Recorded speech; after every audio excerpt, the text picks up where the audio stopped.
Hello and welcome back to Ezekiel, chapter 39, and we're all about prophecy.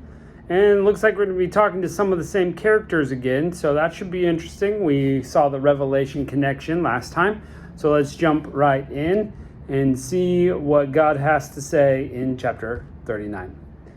You, son of man, prophesy against Gog and say, the Lord Yahweh says, behold, I'm against you, Gog, prince of Rosh, Meshech, and Tubal. I will turn you around and lead you on and cause you to come up from the uttermost parts of the north and will bring you onto the mountains of Israel. Similar to last time. I will strike your bow out of your left hand and cause your arrows to fall out of your right hand. You will fall on the mountains of Israel, you and all your hordes and all the peoples who are with you, and I will give you to the ravenous birds of every sort and the animals to be devoured in the open field. You will fall on the open field, for I have spoken it, says the Lord Yahweh. And I will send fire on Magog and those who dwell securely in the islands. Then they will know that I am Yahweh. Okay, very similar, talking to nations at the corners of the earth, descendants of these grandsons of Noah, Gog and Magog and Tubal. God is judging them. They've come against the holy nation. Fire is going to come on. He's going to slap that bow out of their hands. Ooh. Verse 7, I will make my holy name known among my people Israel. I won't allow my holy name to be profaned anymore. Then the nations will know that I am Yahweh, the Holy One in Israel. Behold, it comes, and it will be done, says the Lord Yahweh. This is the day about which I have spoken. Those who dwell in the cities of Israel will go out and make fires of the weapons and burn them, both the shields and bucklers, the bows and arrows, the war clubs and the spears, and they will make fires with them for 7 years, so that they will take no wood out of the field nor cut down any of the forest. They will make fires with the weapons. They will plunder those who plundered them and rob those that robbed them, says the Lord Yahweh. Pretty incredible. Prophecy is tricky to tell. Is this going to be literal wooden bows, literal shields of wood? Maybe. You know, we look at all of our technology and we go, look how amazing we are. But this is after 1,000-year reign of God. So perhaps that, at the end of all those Revelation events, it's going to be such a dramatic setback to all the world's populace that they will only be able to have wooden weapons. And they're going to come from all over the earth, and there's going to be so many of them that for 7 years Israel can burn them for firewood. Nuts. Crazy. And if God is devouring them with fire, these wooden implements aren't going to burn up with that. Just the people are going to die. So incredible. Of course, it's miraculous. Of course, God can do it. Pretty wild that this is going to happen. Verse 11, it will happen in that day that I will give Gog a place for burial in Israel, the valley of those who pass through on the east of the sea. And it will stop those who pass through. They will bury Gog and all his multitude there, and they will call it the valley of Hamon Gog. The house of Israel will be burying them for 7 months that they may cleanse the land. There will be so many dead that they will be buried east of, maybe it's the Sea of Galilee, maybe it's the Dead Sea, and it will be the valley of Hamon Gog, and it'll take them 7 months to bury all the corpses. They're just going to be making great piles of the bodies. Yes, all the people of the land will bury them. They will become famous in that day, and I will be glorified, says the Lord Yahweh. No surprise as to the motive. They will set apart men of continual employment who will pass through the land. Those who pass through will go through and bury their remains. Those who remain on the surface of the land to cleanse it. It's going to be people's job for 7 months just to scour the land looking for dead bodies to bury.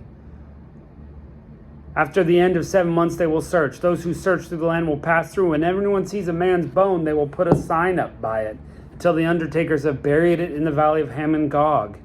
Hamona will also be the name of a city. Thus they will cleanse the land. Pretty wild. You, son of man, the Lord Yahweh says, speak to the birds of every sort and to the animal of the field. Assemble yourselves, come together, gather yourselves on every side to my sacrifice that I sacrifice for you, even a great sacrifice on the mountains of Israel, that you may eat meat and drink blood. You will eat the flesh of the mighty and drink the blood of the princes of the earth, of rams, of lambs, of goats, of bulls, and all the fatlings of Bashan. You will eat fat until you are full, and drink blood until you are drunk of my sacrifice, which I have sacrificed to you. Ooh, a sacrifice God makes. Of the people, of the enemies.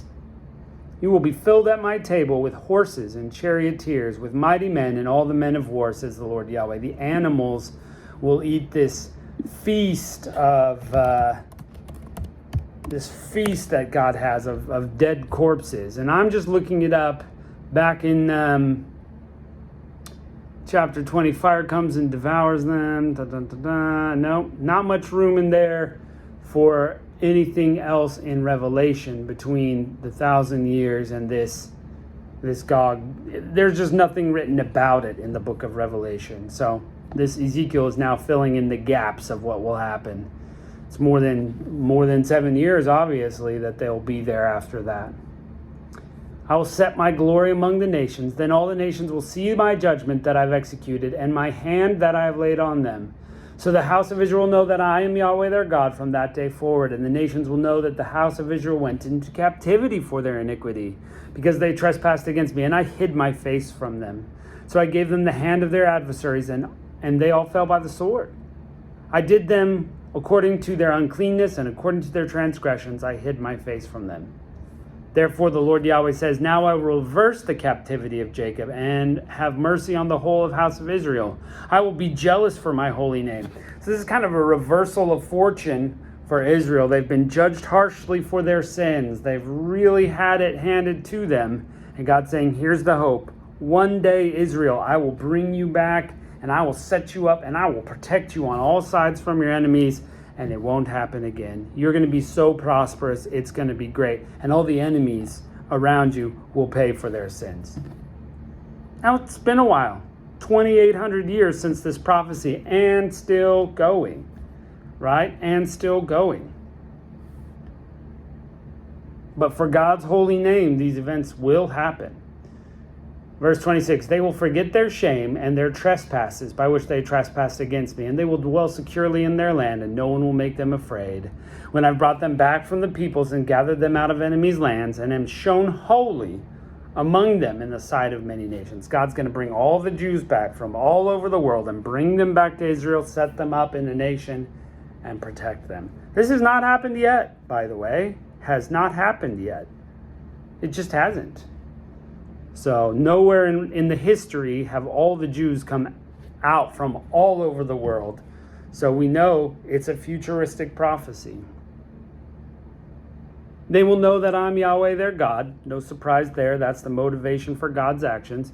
In that I've caused them to go to captivity among the nations, and will gather them to their own land. Then I will leave none of them captive anymore. I won't hide my face from them anymore, for I've poured out my spirit on the house of Israel, says the Lord Yahweh. Incredible. Incredible prophecy. Amazing. And someday to come true. You know, God has been great at fulfilling all of his promises, as they come up in his plan, in his timeline. And this is where you would say 1,000 years is like a day, and a day like 1,000 years. You know, God, 2,800 years, almost 3,000 years later, this is a short amount of time for God and his prophecies. It does not mean that the earth can be billions of years old, because 1,000 years is like that. Not the same thing. He's not talking about that. God is not slow in completing as he counts slowness. Okay, that's that together. We see this incredible prophecy, and then John saying it again, or at least part of it in the book of Revelation, chapter 20.